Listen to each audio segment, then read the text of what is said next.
libro de Génesis en el capítulo número 11.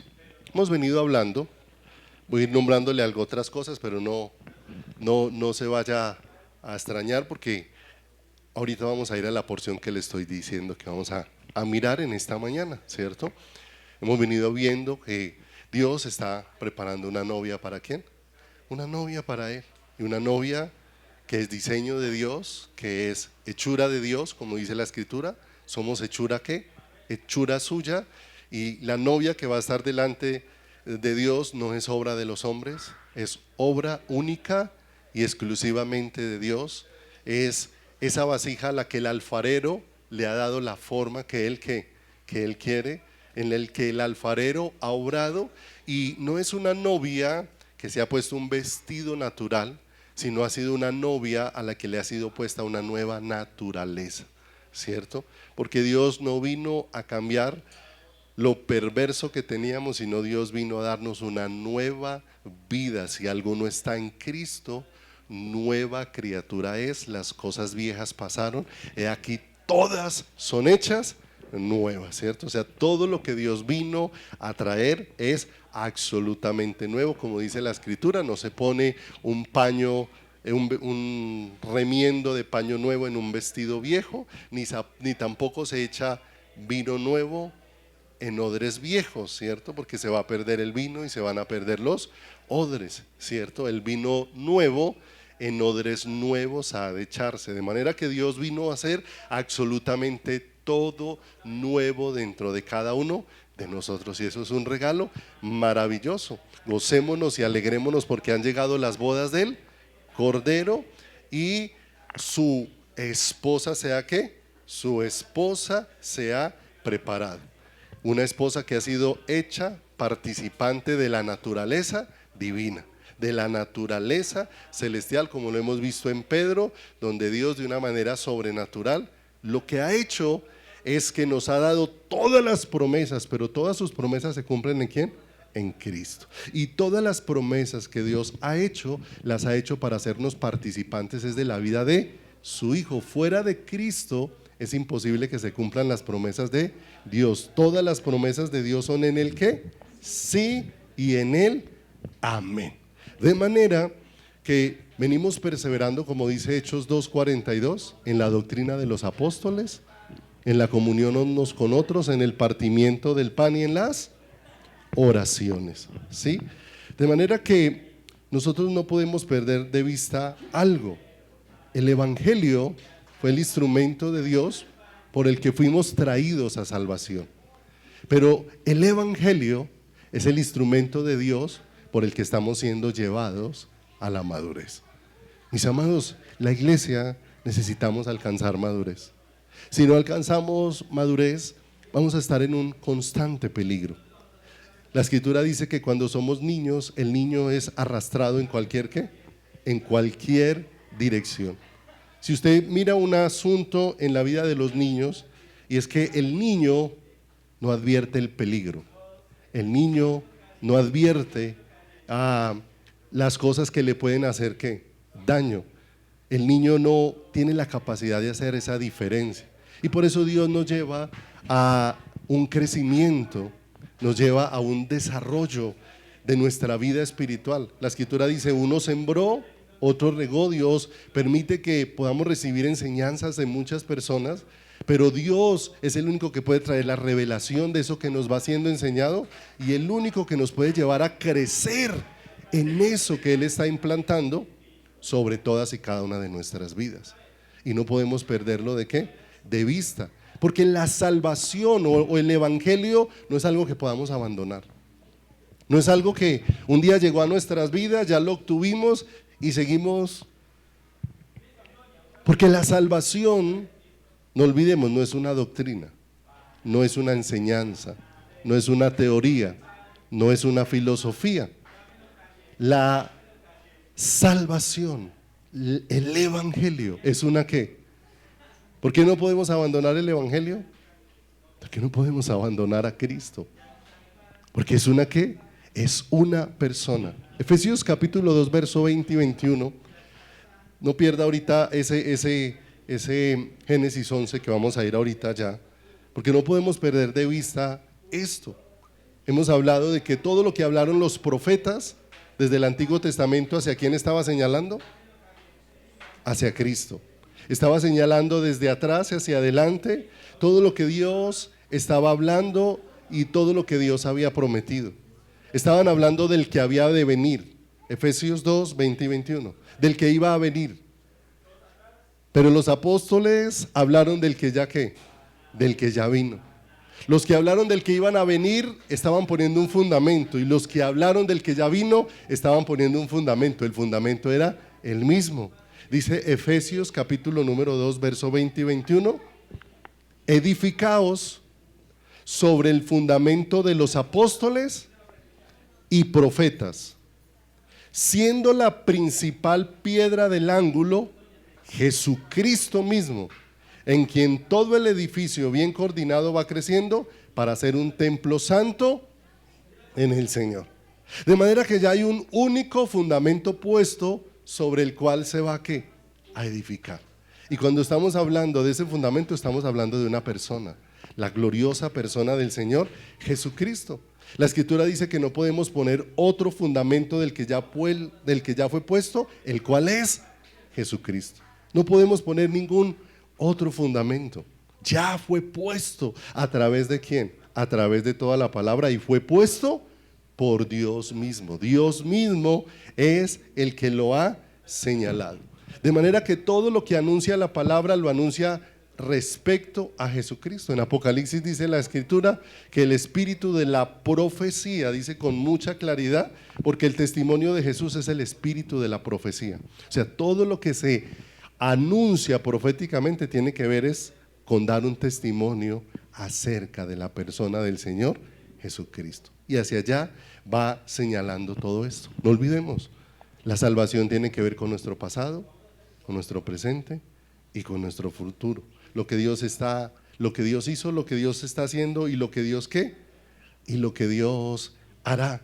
Y todo tiene que ver con la obra de manifestar más y más de la gloriosa vida de su Hijo en nosotros, y hacernos conscientes de lo que ya nos ha sido provisto. Porque el deseo de Dios, lo veíamos la semana anterior, que desde Génesis hasta Apocalipsis, aunque diferentes hombres escribieron la palabra, y aunque fueron hombres de diferentes épocas, con diferentes niveles de educación, con diferentes profesiones, en diferentes circunstancias, todos hablaron un mismo mensaje.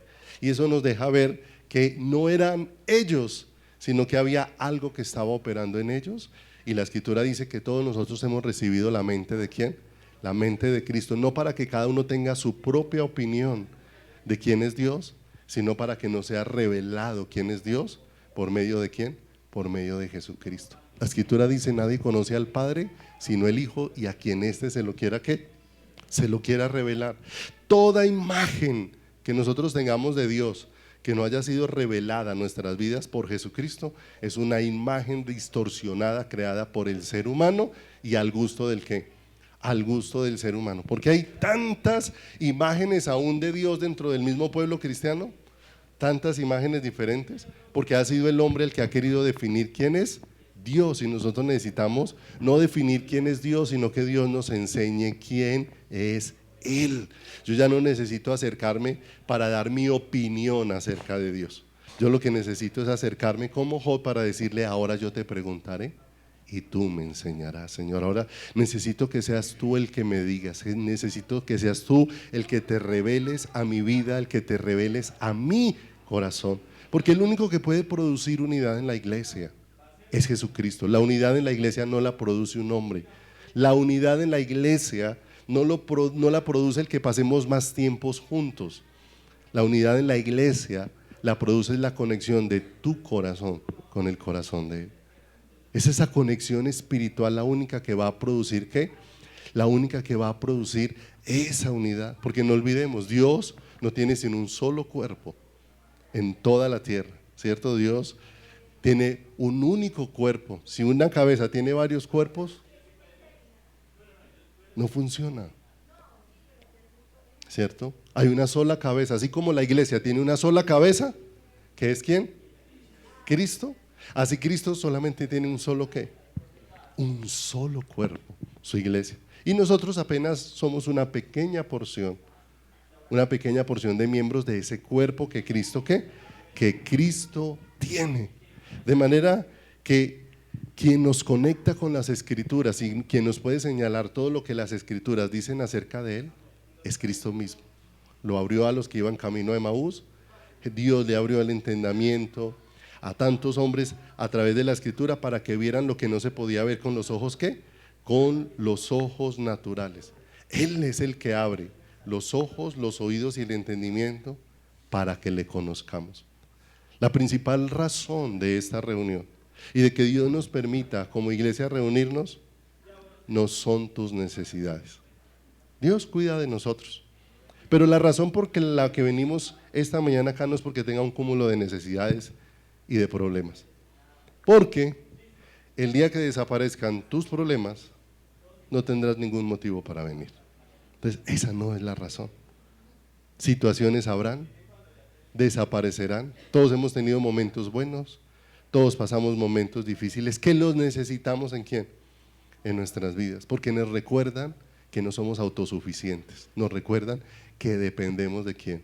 De Dios, como dijo el apóstol Pablo en aquel naufragio donde el ángel del Señor estuvo con él y le dijo que no iban a perecer, que lo hemos compartido, y que de una manera especial Pablo manifiesta que ellos perdieron aún la esperanza, ¿cierto?, de conservar la vida, para que la confianza no estuviera puesta en lo que puede hacer el hombre, sino en lo que puede hacer Dios, que es el que hace todas las cosas. Y hacia allá nos va dirigiendo Dios, hacia donde cada día confiemos menos en nosotros mismos y cada día confiemos más en quién es Él. Donde cada día yo mengüe en lo que yo puedo hacer y cada día sea más lo que Cristo está haciendo en nosotros, la gracia de Dios obrando en nosotros. Pablo dijo, todo lo que está pasando en mí no es lo que yo hago por mí. Todo lo que está pasando en mí, lo que Dios está haciendo en quién, lo que Dios está haciendo en mí. No olvidemos que los cristianos no somos nuestros propios escultores, ¿cierto? El único que puede realmente obrar y transformar nuestras vidas es ¿quién? Es el Señor. Entonces ubiquémonos ahí de una manera especial en Génesis capítulo número 11, versículo número 1, ¿sí? Génesis en el capítulo número 11, versículo número 1. Porque Dios definitivamente cada día, a través de cada porción de la Escritura, quiere revelarnos dónde está el origen del problema del ser humano. ¿Dónde está el origen y cuál es la solución provista por quién? Por Dios. Porque solamente hay una solución provista por Dios. El ser humano seguimos insistiendo, aún teniendo a Cristo, creemos que podemos seguir buscando otras opciones, porque no tenemos muchas veces claridad de lo que nos ha sido provisto de mano de Dios. Génesis capítulo 11, verso número 1, tal vez para muchos sea una historia conocida, que ya ha leído, que ya ha estudiado, que tal vez ya ha escuchado mensajes acerca de ella, ¿cierto? La historia acerca de la torre de Babel. Y dice 11:1, tenía entonces toda la tierra una sola lengua y unas mismas palabras. Y aconteció que cuando salieron de oriente, hallaron una llanura en la tierra de Sinar y se establecieron allí. Y se dijeron unos a otros, vamos, hagamos ladrillo y cosámoslo con fuego. Y les sirvió el ladrillo en lugar de piedra y el asfalto en lugar de mezcla. Y dijeron, vamos, edifiquemos una ciudad y una torre cuya cúspide llegue al cielo y hagámonos un nombre, por si fuéremos esparcidos sobre la faz de toda la tierra. Y descendió Jehová para ver la ciudad y la torre que edificaban los hijos de los hombres. Y dijo Jehová, he aquí el pueblo es uno, y todos estos tienen un lenguaje, y han comenzado la obra, y nada les hará desistir ahora de lo que han pensado hacer, ¿sí? Y dijo Jehová, he aquí el pueblo es uno, y todos estos tienen un solo lenguaje, y han comenzado la obra, y nada les hará desistir ahora de lo que han pensado hacer. Ahora pues descendamos y confundamos allí su lengua, para que ninguno entienda el habla de su compañero. Así los esparció Jehová desde allí sobre la faz de toda la tierra, y dejaron de edificar la ciudad. Por esto fue llamado el nombre de ella Babel, porque allí confundió Jehová el lenguaje de toda la tierra, y desde allí los esparció sobre la faz de toda la tierra, ¿cierto? Y no olvidemos que la mayor parte del tiempo nosotros estudiamos la palabra y nos vamos por las ramas. Nos centramos más en la historia y volvemos aspectos de la historia que no son centrales, los volvemos centrales. Y eso hace que dejemos de tomar toda la riqueza que la historia tiene. Porque casi siempre todo lo de la Torre de Babel se va encerrando en que allí nacieron todas las lenguas. Y allí nacieron todos los dialectos, todos los idiomas que puedan ser conocidos, y casi como que nos centramos en ese pensamiento de que Dios los detuvo y que Dios les dio lenguas repartidas diferentes, que uno no entendía a su compañero, y que así se esparcieron ¿sobre qué? Sobre toda la tierra. Pero yo creo que Dios, de una manera muy especial,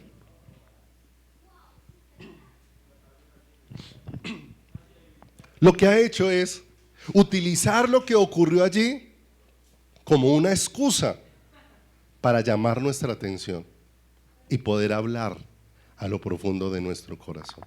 Porque si cualquier ser humano sobre la tierra se dedica a indagar dónde nacieron los idiomas, dónde nacieron las lenguas, indefectiblemente ¿a dónde va a llegar?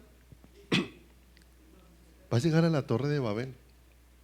Va a llegar a ese lugar en el momento donde todas las lenguas aún que hoy existen, y aún muchas de las que ya han desaparecido, porque ya hay muchas lenguas que nacieron allá, pero que ya han desaparecido. De manera que, aunque hay ese suceso, la historia no está centrada en el suceso de las lenguas. Tal vez las lenguas es el suceso para llamar nuestra atención, para que miremos qué había detrás de todo lo que estaba aconteciendo allí, para que lleguemos a la raíz del problema humano, enseñado ¿por quién? Enseñado por Dios.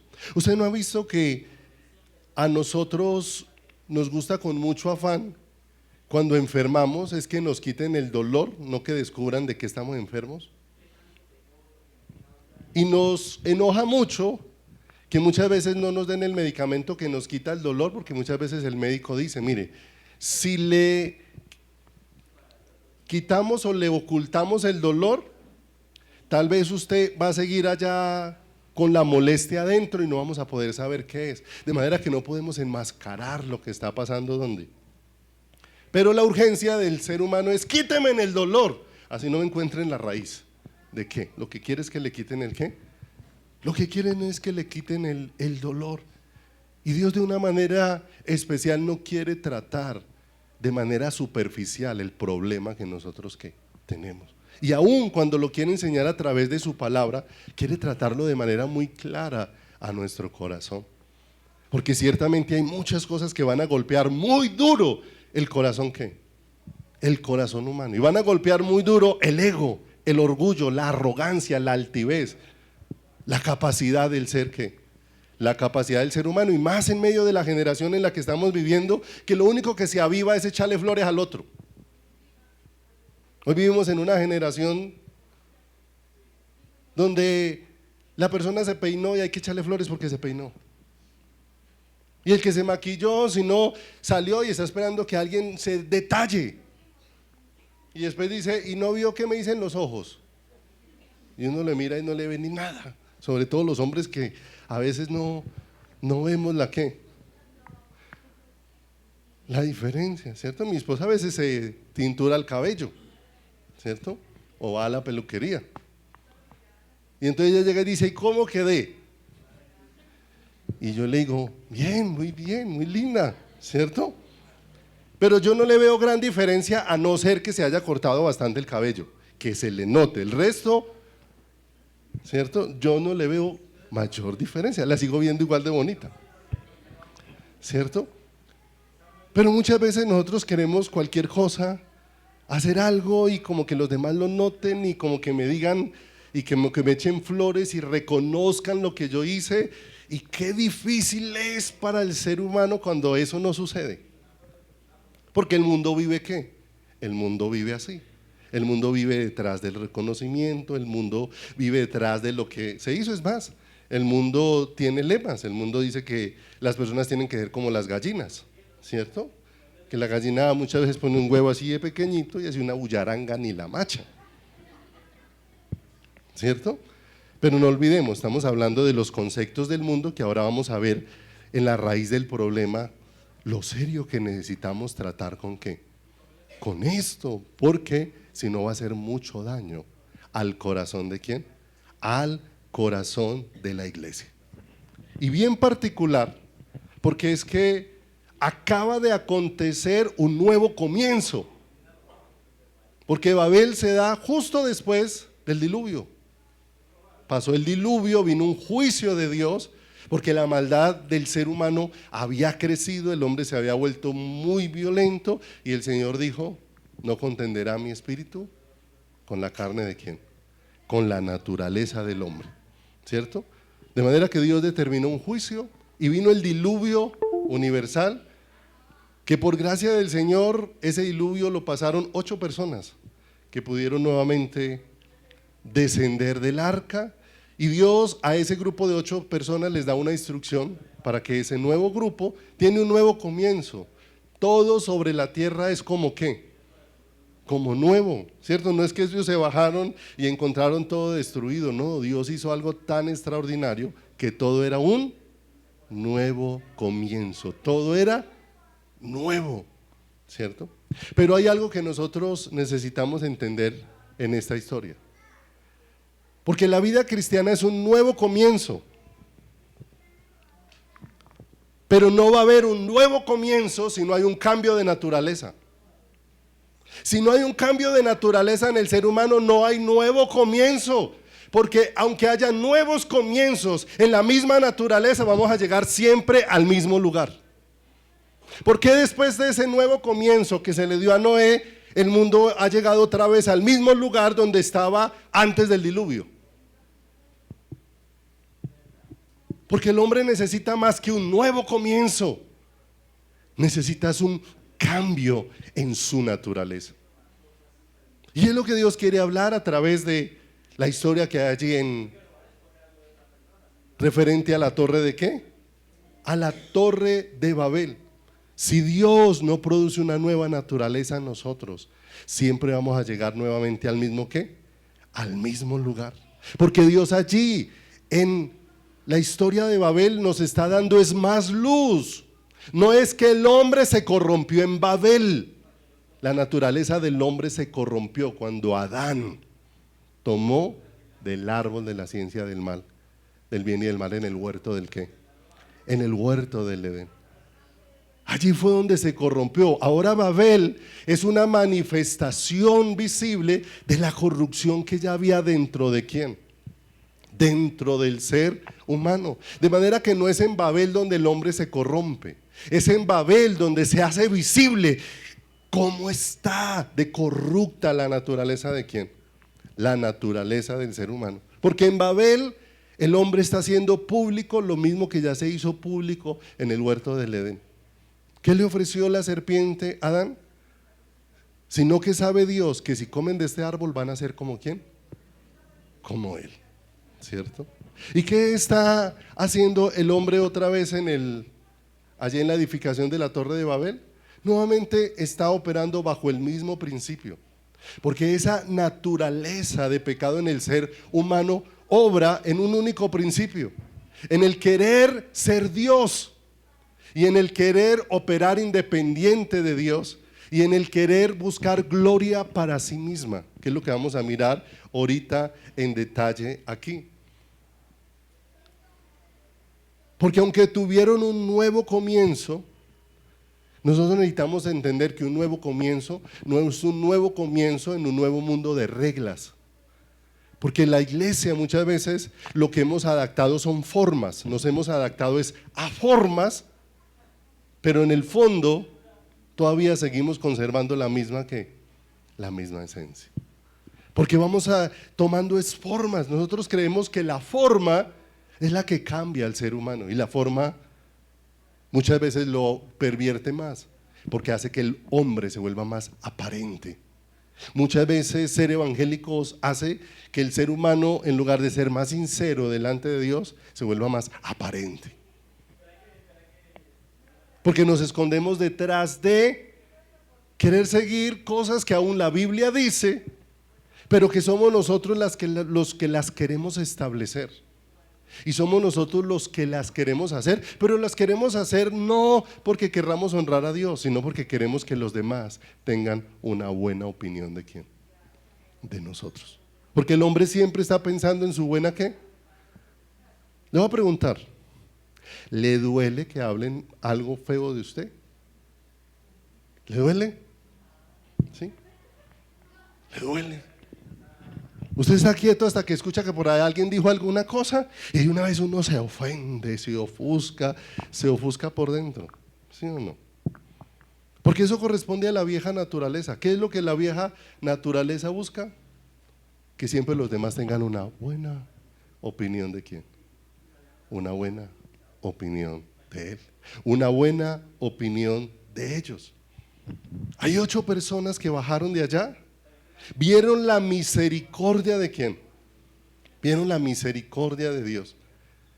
Escucharon la instrucción de Dios similar a la que Dios le dijo a Adán y Eva, donde les dijo fructificad y multiplicados, llenen la tierra.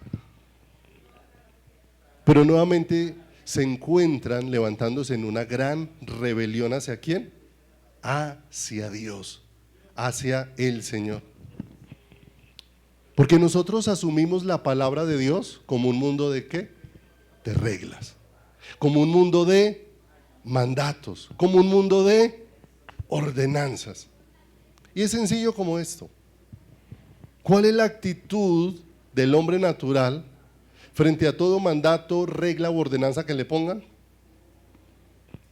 ¿Qué él está buscando? La forma. Mire, el colombiano tiene un dicho, no sé si será dicho solamente de Colombia, pero dicen un dicho donde dice, echa la regla, ¿sí o no? O sea que el pensamiento del ser humano no está, dígame en la regla para someterme a ella, sino dígame en la regla que yo ya voy a pensar cómo me la salto. ¿Esa es la realidad o no es la realidad? Esa es la forma. Estamos pensando es cómo me la puedo ¿qué? Saltar. Pero ese es el mismo pensamiento que nosotros tenemos frente a la palabra de quién, a la palabra de Dios. Simplemente que en la palabra de Dios eso no lo decimos abiertamente. Pero nosotros pensamos que la palabra de Dios es un mundo de ¿qué? De reglas que tenemos que poner en práctica en nuestras vidas, que tenemos que empezar a hacer en todo nuestro caminar, y tomamos una postura para someternos a todo lo que la Biblia ¿qué? Recomienda, ¿sí o no? ¿Qué dice la palabra de Dios respecto al chisme? Entonces uno quiere sujetarse, ¿cierto? Entonces uno se cuida delante de unos, pero finalmente chismea con otros. ¿Es cierto o no es cierto? ¿Cierto? A veces a nosotros nos parece tremenda la reconvención que Pablo le hace a Pedro, cuando estaba con los judíos, se comportaba de una manera, pero cuando no estaba con los judíos se comportaba de otra ¿qué? Y lo reconvino el apóstol Pablo diciéndolo, eso no está bien, ¿cierto? Pero nos pasa a nosotros lo mismo. Nosotros a veces nos comportamos de la manera en que nos conviene, para que los demás siempre se vean una buena ¿qué? Una imagen que está escondida detrás de una apariencia, que lo único que está escondiendo es la muerte que puede haber dentro de nuestras vidas y la muerte que puede haber dentro de nuestros corazones. Nosotros creemos que ser cristiano es adoptar un estilo de vida, ¿cierto? Un estilo de vida donde ya no tomo, ya no fumo, ¿cierto? Ya no digo groserías. Entonces, asumimos todas ese tipo de cosas, ¿sí? Pero si uno mira, uno cuando tiene conversaciones con muchos cristianos o creyentes o personas cercanas, uno encuentra que cada uno tiene un mar de quejas, cada uno tiene un mar de descontento, cada uno, entonces uno le pregunta, venga, ¿y entonces dónde está Cristo en esta persona? Si Cristo es la plenitud de aquel que todo lo llena en todo, ¿por qué esta persona está en esta condición? Porque esta persona no está probando de esa realidad, porque esa persona no está degustando de eso. ¿Por qué se siente tan insatisfecha? ¿Por qué se siente tan vacía? ¿Por qué se siente tan sola? ¿Por qué se siente tan frustrada? Si ya apareció la realidad, la única realidad que llena el ¿qué?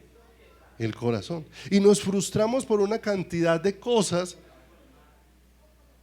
por la razón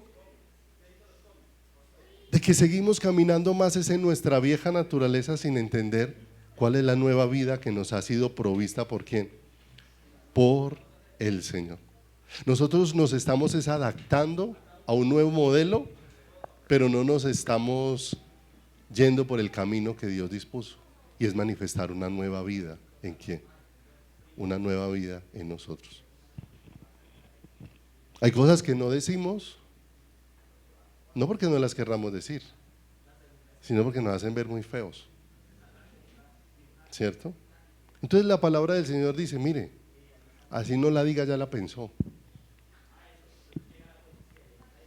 El adúltero no solamente el que comete el acto de adulterio, sino el que miró a una mujer para desearla, ya adulteró en su corazón. ¿Con quién?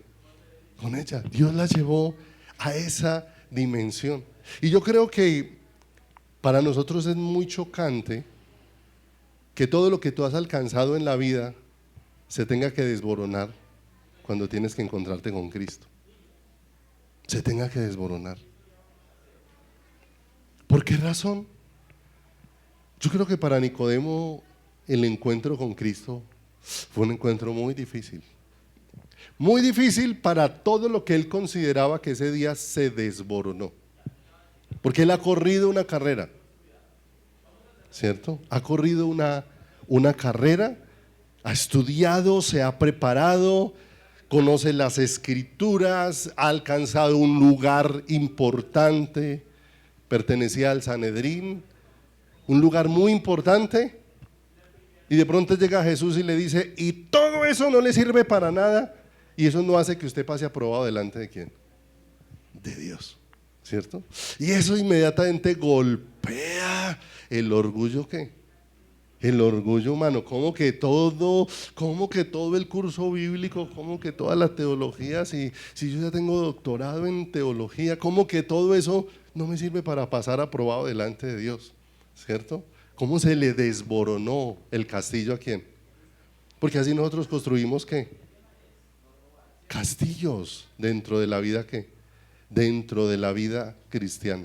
Ellos se proponen hacer cantidad de cosas con su esfuerzo.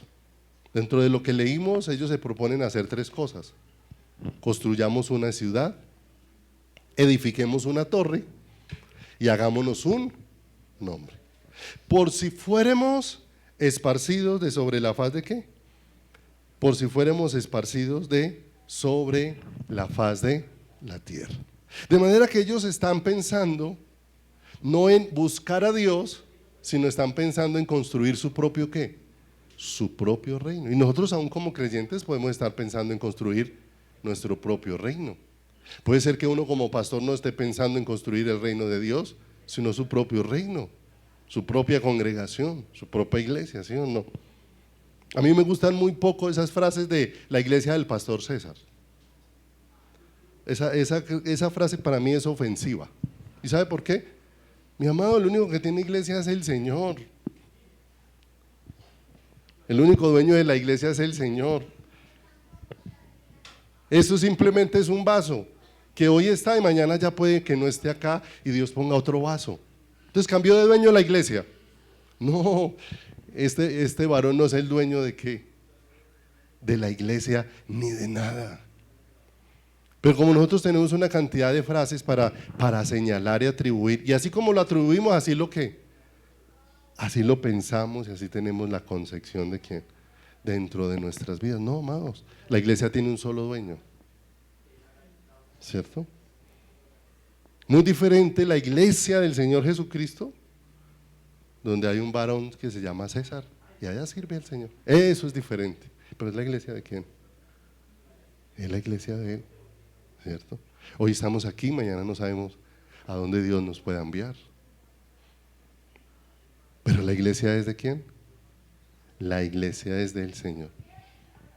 Edifiquemos una ciudad. ¿Qué significa esto? Establezcamos una cultura, una forma de hacer las cosas, que donde quiera que vayamos eso sea lo que dé identidad a nuestras vidas o eso sea la razón de lo que nosotros somos. Edifiquemos una ciudad. Entonces no se estaba pensando solo en eso, porque ese Babilonia se extendió por todo el mundo. Cada ciudad le rinde culto a algo. La cultura viene de a qué se le rinde culto. ¿Sí o no? ¿A qué le rinde culto la cultura paisa?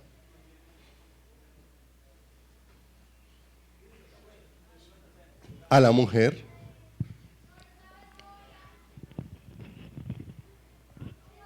¿Sí o no? ¿Dónde usted aprendió eso de que mamá solo hay una y que papá puede ser cualquiera? ¿Sí o no? Eso es de esta cultura. ¿Sí o no? Porque en determinado momento hicieron de la familia, el centro de la familia, a la mujer y no a Cristo.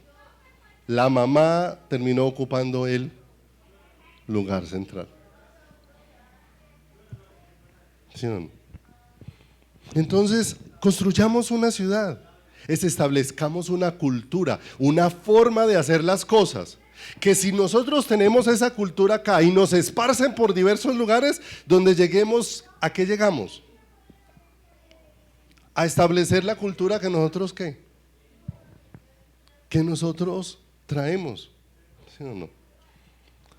Porque cuando vamos de un lugar a donde estamos acostumbrados a una forma de hacer las cosas y llegamos a otro, nos sentimos demasiado extraños, nos sentimos como por fuera, ¿sí o no? No sé aquí en Manizales qué tanto suceda, pero pues cuando yo vivía en el Líbano con mi mamá, allá todos los vecinos de la cuadra se conocen.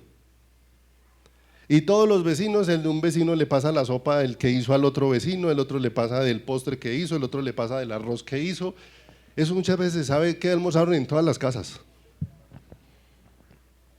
Y usted se va con eso y se va a vivir, por ejemplo, a Alemania, donde en Alemania el vecino no sabe ni cómo se llama el de enseguida. Cada uno está en su propia ¿qué? Culturas completamente ¿qué? Y uno allá se siente que no se halla porque lo sacaron ¿de qué? Lo sacaron de lo que usted está acostumbrado, de lo que a usted le rinde culto, de lo que a usted le gusta, ¿cierto? Alguna vez nos compartía una sobrina de don Eduardo que vive en Alemania. Sí, uno aquí si va a hacer visita, ¿a qué horas va? Uno aparece a cualquier hora, uno aparece tocando en una casa, ¿sí o no? Y después entra a esa casa y muchas veces uno sabe a qué hora entra y no sabe a qué hora se va, ¿cierto? Y por eso cogieron la costumbre de parar una escoba a ver si la visita se va. ¿Sí o no? Y la sobrina de él contaba que en Alemania la costumbre es que usted cuando va a hacer una visita tiene que decir a qué hora llega y a qué hora se va. Y tiene que llegar a la hora que dijo e irse a la hora que dijo. Él dice, queremos visitarlo. Y el anfitrión le dice, ¿cuándo? Voy el jueves de 7 a 8 de la noche. Y el anfitrión solamente lo va a atender el jueves de 7 a 8 de la noche. ¿Cierto? A las 8 se levantan y se van. Y esa es la visita, ¿sí o no? ¿Cómo nos iríamos nosotros si nos sacan a una visita a las 8 de la noche? Nos sacan ofendidos, ¿sí o no? ¿Cómo así? Y la familia, y si visitó a los hijos y a las 8 le tocó irse, se va ofendido. de esa situación. Creemos una o edifiquemos una ciudad, establezcamos una cultura, una forma de hacer las cosas, donde eso sea lo que dé identidad ¿a quién? A nuestras vidas. Y eso se ha extendido sobre toda la faz de la tierra. ¿Sí o no? ¿Qué es lo que le da valor a un ser humano? De acuerdo a la cultura del ser humano. ¿Usted qué ha hecho? ¿Usted qué ha logrado? ¿Usted ha alcanzado? ¿Usted quién es? ¿Sí o no? Y los mismos cristianos tenemos respeto de otros dependiendo de los títulos que tienen. ¿Sí o no? Si usted se acerca a alguien y le dice, mire, es que yo apenas, yo escasitamente hice kinder y primero. Y se para al ladito otro que dice, mire, es que yo soy magíster, tengo doctorado en no sé qué. Ya ese cristiano mira a esos dos diferente, a este lo mira allá alto, el doctor, y a este ¿qué le voy a decir? Es que no le digo ni don porque no ha pasado ni siquiera por primaria. ¿Sí o no? Eso es Babel. Babel construye sobre poner el valor de las personas en lo que las personas hacen y no en lo que las personas ¿qué? Y no en lo que las personas son. Y eso se ha extendido a través de todo el ¿qué? De todo el mundo. Llegue cualquier persona reconocida a un lugar y en toda parte le abren lugar. Edifiquemos una torre cuya cúspide llegue al cielo. Era lo segundo. Donde cada uno quiere estar cada vez más arriba, pero no para expresar a Dios, sino para que sea reconocida su capacidad, sus logros, su influencia y su poder. Entonces la ciudad generaba una cultura y la torre significaba cómo yo puedo escalar para llegar más que. Entre más alto llego, más todos me pueden ¿qué? Me pueden ver y más todos me pueden ¿qué? Me pueden reconocer. Y hagámonos un nombre.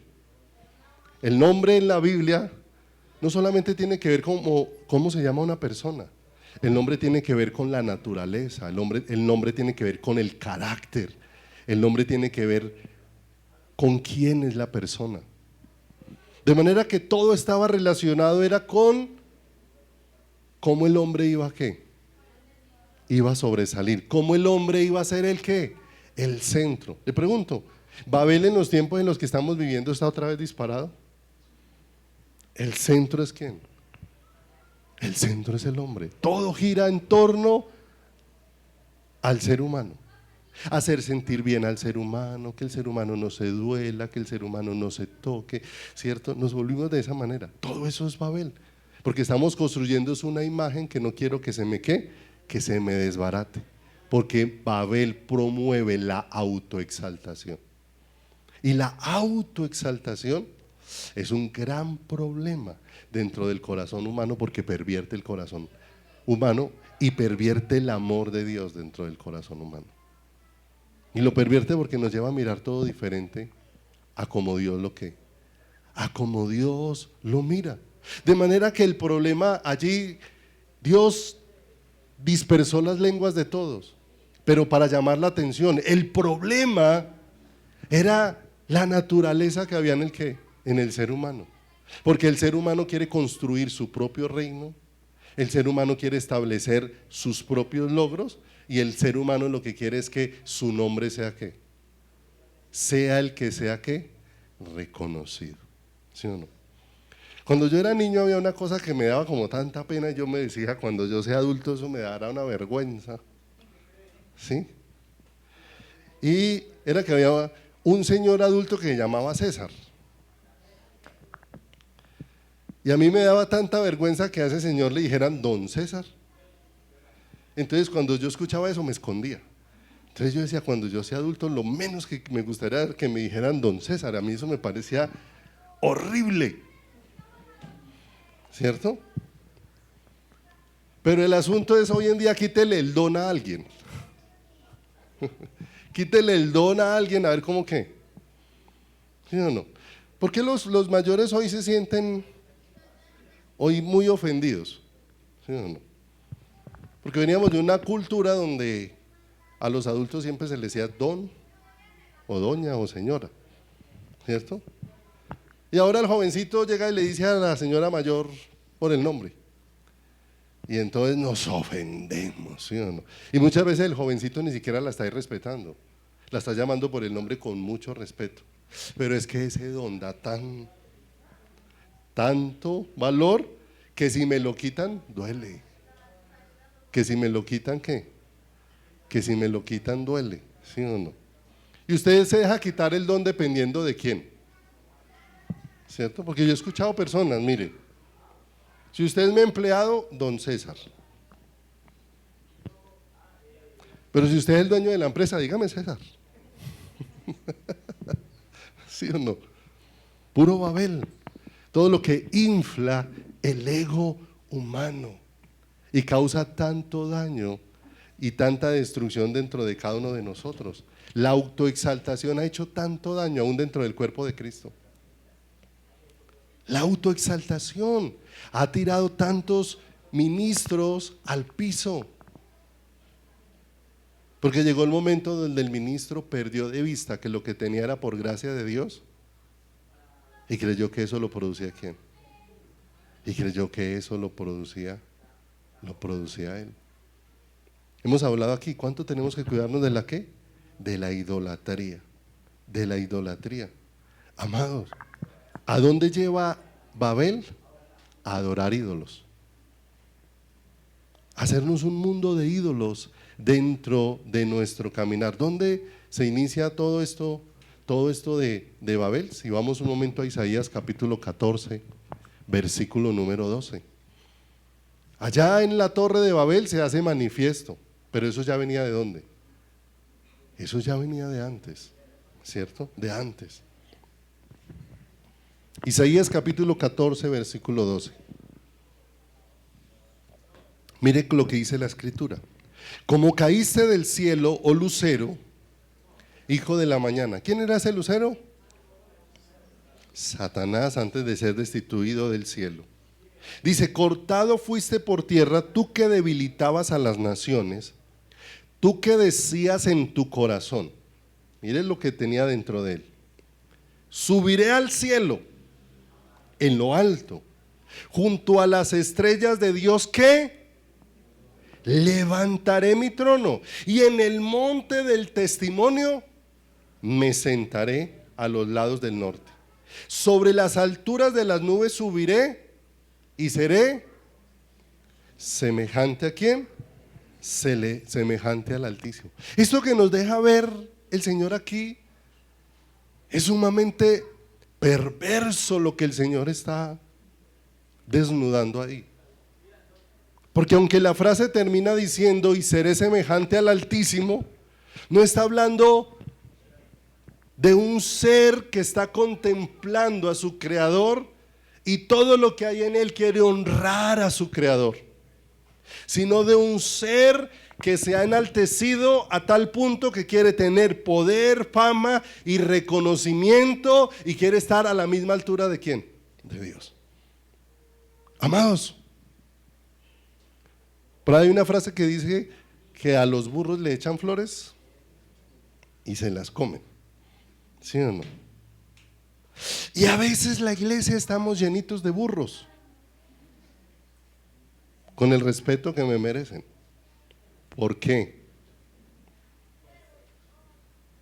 Porque el hombre no fue creado para recibir alabanza. El hombre fue creado para rendir alabanza.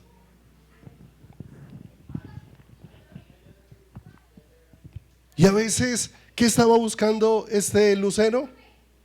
Era alabanza. En el tiempo de la tentación, Jesús le recordó cuál era su diseño. Al Señor tu Dios adorarás. ¿Y qué le estaba ofreciendo Satanás a Jesús? Si postrado me adoras. ¿Se había perdido completamente el diseño? ¿Qué se está manifestando en Babel? Eso que ya se había manifestado en el cielo, que se lo vendió Satanás a Adán en el huerto del Edén y que ha afectado toda la generación ¿qué? Humana. El hombre en busca de ¿qué? El hombre en busca de gloria terrenal. Yo quiero que, sin perder ese Génesis que ahorita volvemos, acompáñenme un momentico a Hebreos. a Hebreos.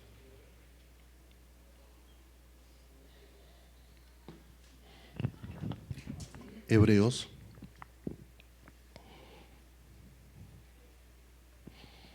Porque como hay hoy en día un evangelio que no es evangelio, que alimenta el triunfo humano, que alimenta las glorias del hombre, que alimenta el ego del ser que alimenta el ego del ser humano, que quiere satisfacer en las ambiciones del corazón del corazón humano, ¿sí o no? Que Dios te conceda todas las peticiones de tu corazón, ¿sí o no? ¡Qué peligro! ¿Sí o no? Más bien que Dios te conceda todo lo que Él tiene, y muchas veces lo que tiene es un paso por el desierto. ¿Cierto o no cierto?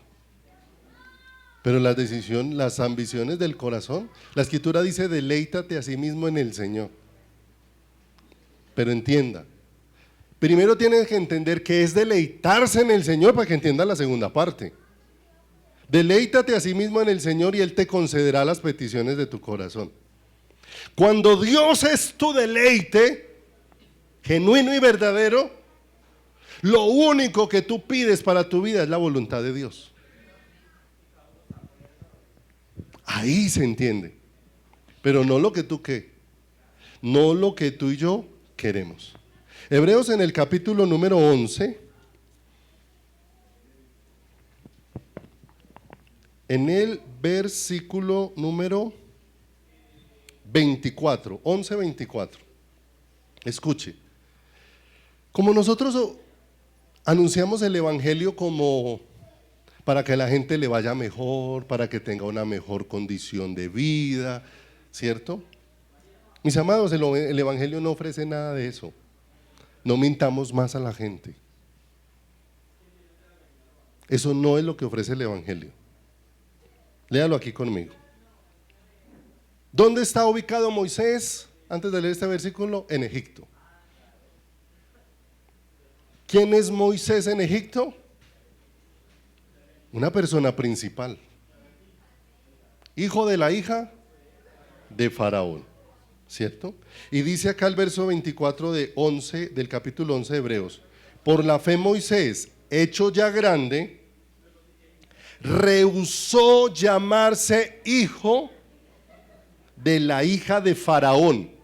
Verso 25: escogiendo antes ser maltratado con el pueblo de Dios que gozar de los deleites temporales del pecado, teniendo por mayores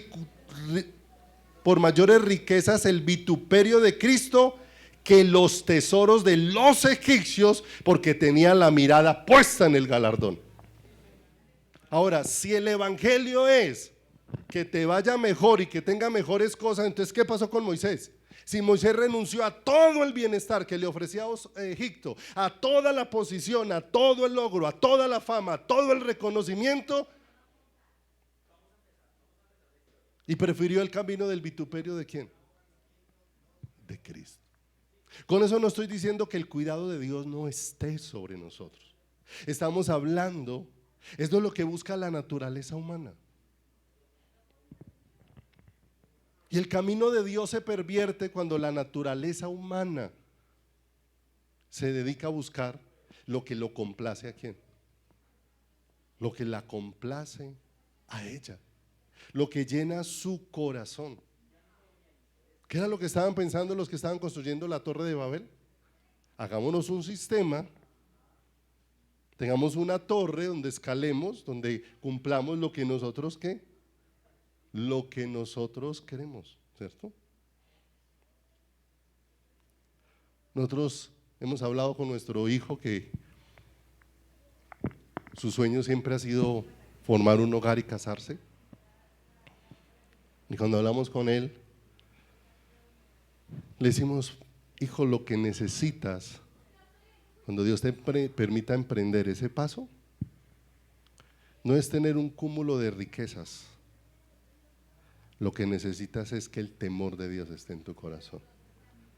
Si el temor de Dios está en tu corazón, Dios te acompañará, te guiará en todo ese viaje. Te acompañará en todo ese viaje, ¿cierto? ¿Por qué? Porque como el mundo nos vende la idea, y si no son profesionales, y si no hacen esto, y si no están soñando con esto, ¿qué va a ser de sus vidas? Babel le dice: construya un sistema, hágase una torre y hágase un nombre para que viva. Y muchas veces nos hacemos un nombre y ese nombre es el que nos separa de Dios. ¿Cuántas veces la fama a un pastor lo terminó alejando de Dios? Conocí muchos pastores antes que en sus comienzos totalmente cristocéntricos, y su iglesia empezó a crecer y dejaron el tesoro celestial y ahora no hayan cómo recoger dinero de una y de otra manera. No, mis amados, esto se trata ¿de quién? De Cristo, de Cristo. Y Babel es una construcción. Babel está denunciando que todo lo que el hombre edifique jamás podrá honrar a quién. Jamás podrá honrar a Dios. Y lo que Dios va a hacer al contrario es destruir toda la edificación de quién. Toda la edificación del hombre. Alguien me decía hace unos días: pastor, entonces, o sea que yo no puedo anhelar comprarme una casita, pastor, con eso. Digo, no estoy diciendo que no pueda anhelar comprarse una casa.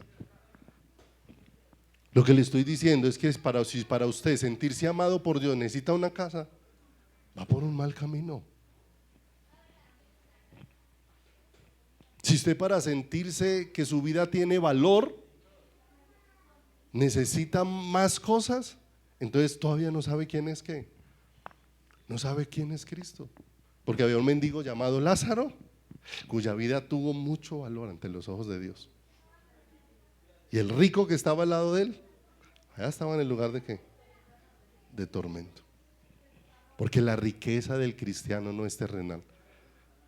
Dios nos da sabiduría, porque aquí nada es nuestro, somos administradores. ¿Sí o no? Somos administradores. ¿Y qué significa ser administradores? Que usted no es el dueño.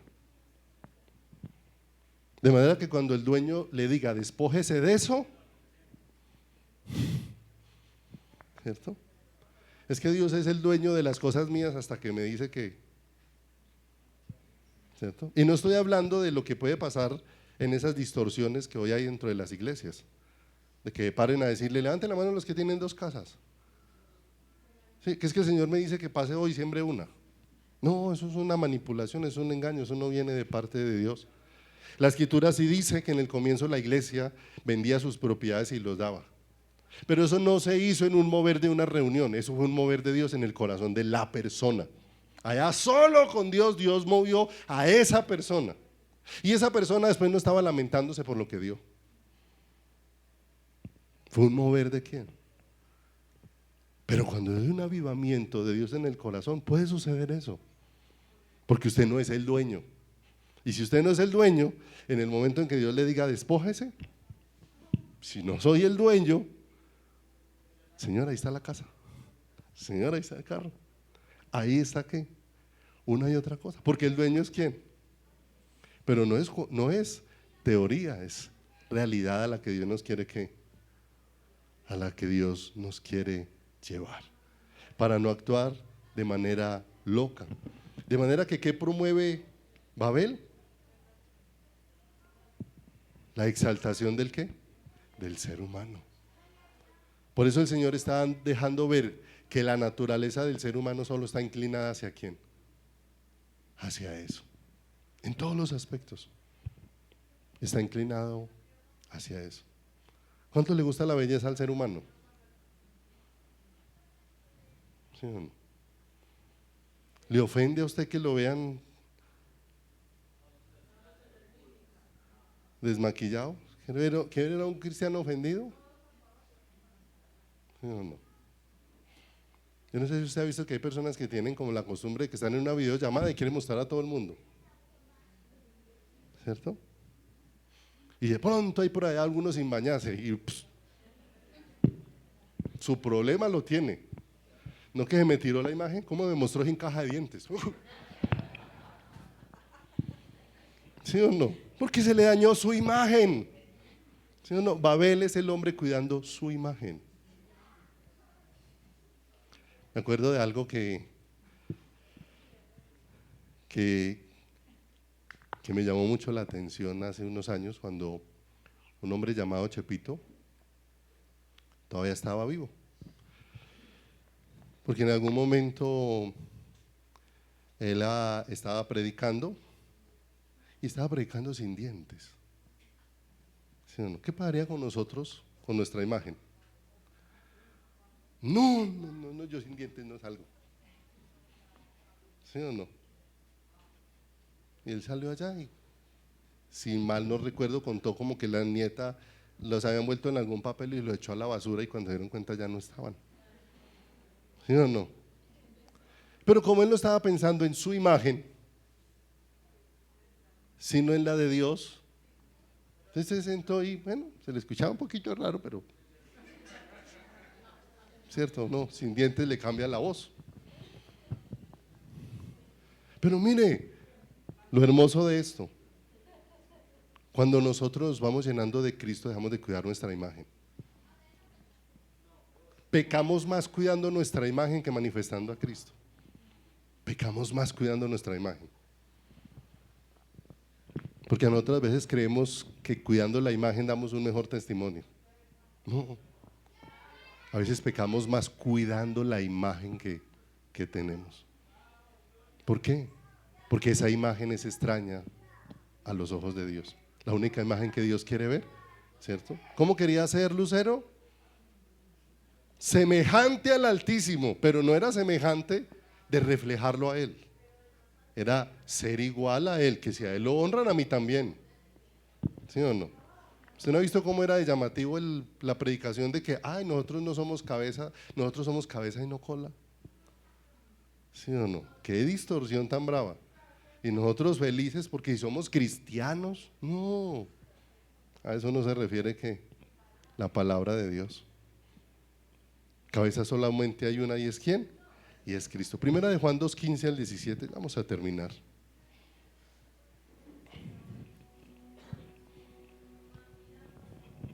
Entonces, ¿qué va a hacer esa nueva vida de Cristo en nosotros? Va a derribar toda esa muralla o toda esa edificación del orgullo. ¿En quién? En nuestras vidas. Del orgullo en nuestros corazones. Cuando nos encontramos con el Señor, ¿cierto? Uno puede decir, ¿y cuándo voy a pasar entonces aprobado delante de Dios? Es que tú no pasas aprobado delante de Dios por lo que tú eres. Tú pasas aprobado delante de Dios por lo que Cristo es en ti. Por eso pasas aprobado delante de ¿quién?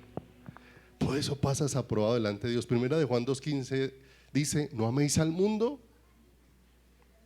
ni las cosas que están en el mundo. Si alguno ama al mundo, ¿cómo se mueve entonces el mundo? El mundo a que le tiene respeto, a la fama, al título. Todo eso es Babel. No améis al mundo ni las cosas que están en donde. En el mundo. Por eso el orden de autoridad en la iglesia es diferente al del mundo. En la iglesia puede tener más autoridad la señora que hace el aseo de la congregación que el presidente de la república si viene a la iglesia. Y lo tenemos que tener claro. Porque en el orden de Dios las cosas son diferentes. No améis al mundo ni las cosas que están en el mundo. Si alguno ama al mundo, ¿qué no está en esa persona? El amor del Padre no está en él. Porque todo lo que hay en el mundo, ¿qué cosas? Los deseos de la carne, los deseos de los ojos, ¿y qué? No provienen del Padre, sino del mundo. ¿De dónde estaba proviniendo todo lo que estaba ocurriendo en Babel? Del hombre, del ser humano. No proviene del Padre, sino del mundo. Y el mundo pasa y sus deseos, pero el que hace la voluntad de Dios permanece ¿para qué? Sí. Amados, El mundo te dice tienes que demostrar. Jesús lo que dice es tienes que conocerme. Es muy diferente. Es muy diferente. La vida eterna no es lograr, alcanzar, obtener. Amados, la vida eterna es conocerme, dice el Señor. Y esta es la vida eterna, que te conozcan a ti, el único y verdadero Dios, y a Jesucristo, a quien ¿a qué? A Jesucristo a quien has enviado. Apocalipsis 18:2. No me puede ir sin que leamos esto acá, porque ese Babilonia o Babel ha permanecido y habla de todo lo que pone en competencia. Mire, sea sabio aún en la iglesia. ¿Cuánto tenemos que aprender? Ay, hermano, cuando usted toca la batería, ¿cómo suena de bonito? Pero cuando la toca otro no suena tan bonito, pero le suena. Eso es Babilonia, mi amado. Usted quiere poner en competencia a los hermanos. Escuché a alguien que decía lo siguiente: si Colombia clasificara al Mundial de Fútbol y a usted lo eligieran como técnico, ¿usted a quién le elegiría para ese equipo de fútbol?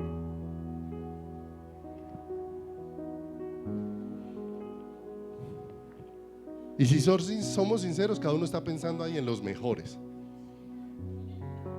¿Sí o no? Pero gloria a Dios, decía el que le escuché esto, que así no es que elige Dios. Dios, para formar su equipo, no escogió a los mejores, escogió lo vil, lo ruin y lo menospreciado de quién. ¿Sí o no? Y decía esta personita: gloria a Dios por los que no somos talentosos, porque tenemos lugar en Dios. Los talentosos tienen lugar allá en el mundo, ¿cierto? Porque eso es lo que valora el mundo. Eso no quiere decir que si Dios te dio un talento no lo desarrolles. El asunto es que si lo desarrollas para tener nombre, para tener fama y para que te aplaudan y te reconozcan, vas por Babel. Porque si Dios te dio algo, solamente es para que a través de ese algo tú muestres a Cristo. No hay otra forma, ¿cierto? No sé en qué grupo había compartido hace poco. Un día vimos una película con mi esposa. Me gustó mucho el mensaje de la película. La película se llama Perder es ganar un poco. Y me gustó mucho por el mensaje. Porque en un barrio había un equipo de fútbol. Y ese equipo de fútbol tenía una particularidad: nunca ganaba. No ganaba. Cuando les metían un gol celebraban. Habían pasado campeonatos enteros en los que no habían hecho ni un solo gol, pero llegaban a participar del partido y todos felices se abrazaban. Terminaba el partido y todos felices, y los iban a ver sus familias, sus amigos. Toda esa tribuna era llena, todos celebrando. Allá no iban a verlos ganar, iban a compartir con ellos y participaban. Pero un día llegó uno de los amigos que se había graduado de gerente y lo habían despedido de su empresa, y él vino y dijo: este equipo no puede seguir siendo más un perdedor. Y cuando empezó a traer eso al equipo, entonces tuvieron que empezar a hacer algunos del equipo a un lado, porque ya usted es muy malo, los goles no los hacen es por culpa suya, este equipo no gana por esto, y empezó a traer otros a meterlos. Pasaron unos días y el equipo que nunca ganaba empezó a ganar. Pero pasó algo: empezaron las peleas internas entre el equipo, porque ya cuando ganaron y después perdían, se echaban la culpa: perdimos porque usted se va a hacer el gol. Las familias, viendo las peleas, jamás volvieron a llenar la tribuna. Mire, cuando apareció la competencia, se perdió la armonía, se perdió el amor, se perdió la unidad, se perdió. Porque eso es Babel. Nos genera o nos vende toda idea de competencia, y nosotros comemos de eso muchas veces. No, mis amados, ese no es el camino de ¿quién? El camino de Dios. Apocalipsis 18:2 dice: y clamó con voz potente diciendo: ha caído la gran Babilonia y se ha hecho habitación de demonios y guarida de todo espíritu inmundo y albergue de toda ave inmunda y aborrecible, porque todas las naciones han bebido del furor de su fornicación, y los reyes de la tierra han fornicado con ella, y los mercaderes de la tierra se han enriquecido de la potencia de sus deleites. Y oí otra voz del cielo que decía, verso 4: salid de ella, ¿qué? Pueblo mío, para que no participéis de sus pecados, ni recibáis parte de sus plagas, porque sus pecados han llegado hasta el cielo, y Dios se ha acordado de sus maldades. Dice el verso 6: dadle a ella como ella os ha dado, y pagadle doble según sus obras.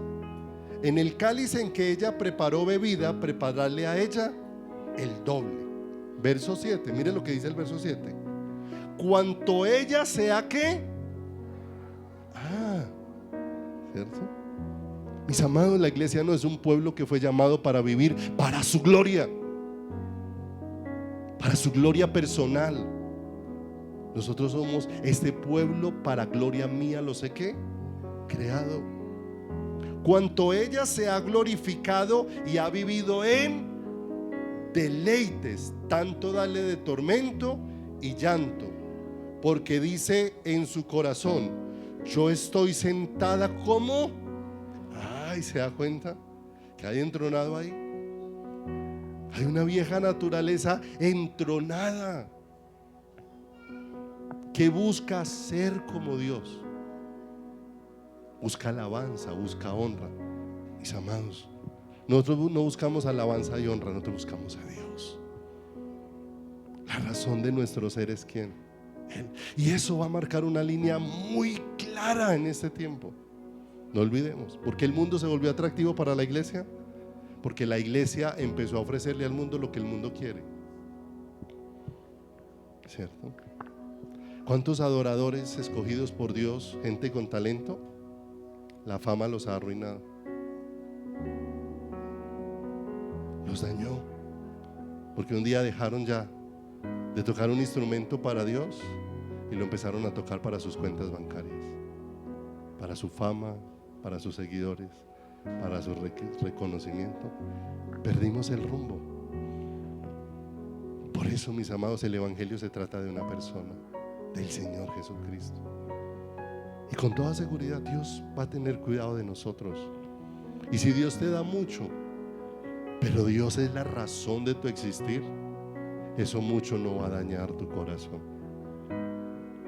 Miren a Moisés, renunció a lo que le ofrecía Egipto, prefirió los vituperios ¿de quién? De Cristo. Mis amados,